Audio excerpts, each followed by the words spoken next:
Violet the Pilot. Everyone in town knew that Violet Van Winkle was a little different. For starters, she and her parents lived in an odd-looking house next to the junkyard her father managed, and while other girls were playing with dolls and tea sets, Violet played with monkey wrenches and needle-nose pliers. Violet was a mechanical genius. By the time she was 2, she could fix almost any broken appliance in the house. By 4, she could take apart the grandfather clock and completely reassemble it. Since she didn't have any friends aside from her dog, Orville, she would spend hours tinkering with things from the yard. Violet's parents were very, very proud of her, although they weren't too happy the time she put a lawnmower engine on her cousin's tricycle. The older she got, the more interesting Violet's creations became. Around the time she turned 8, she was building elaborate machines from scratch, and not just any old machines. Flying machines. Her parents couldn't believe their eyes when they saw Violet zoom by for the first time. They were a little worried in the beginning, but they quickly saw that she was a pretty good pilot. "Careful not to hit the house," Violet's father would yell, "and put on a sweater," her mother would add. Violet used anything she could find in the junkyard to make her wonderful contraptions. There was a tubble bubbler and a bicycle coupler and the rocket can, the pogo plane, the slide glider, and the wing-a-majig, to name a few. Violet's engineering was pretty sound. The only real hazards ever were tall trees, piles of junk in the yard, and bugs in her teeth. Kids at school would see Violet eating lunch alone and make fun of her strange books and greasy coveralls. Claude and Clyde Mulrooney were especially obnoxious. Then one day, Violet noticed a poster in the drugstore window. "Air Show, October 20th, it read. "That's only 2 weeks away," Violet thought. "Can kids fly in the show? Is homemade aircraft allowed?"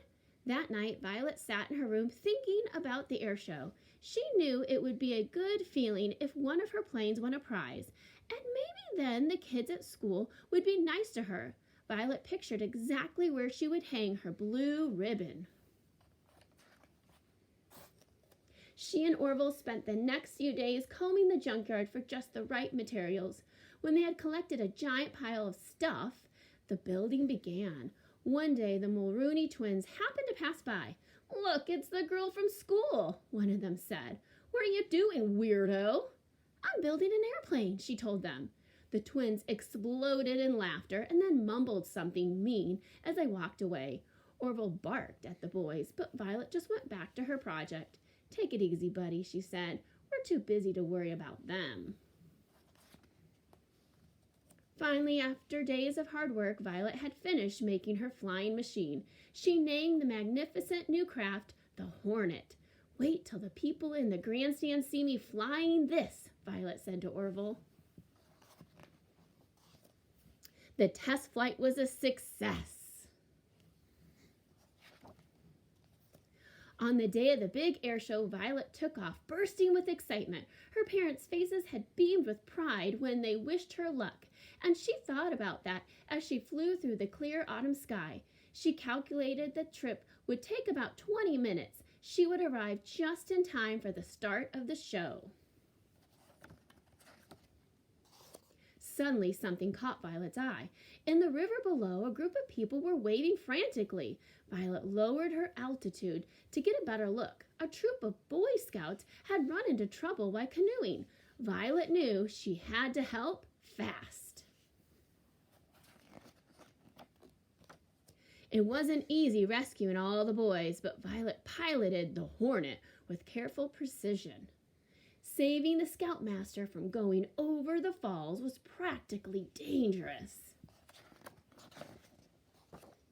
Violet dropped the grateful Scouts off at the hospital, and then she checked her watch.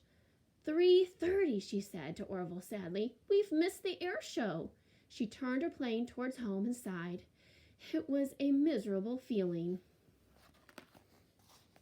That evening, Violet had no appetite for dinner. She just went upstairs and sat on her bed. All of a sudden, she heard lots of noise outside her house. She and Orville went to the window and discovered that a crowd of people had gathered. Somebody spotted her. "There's Violet!" the boy shouted jubilantly. "There's our hero!"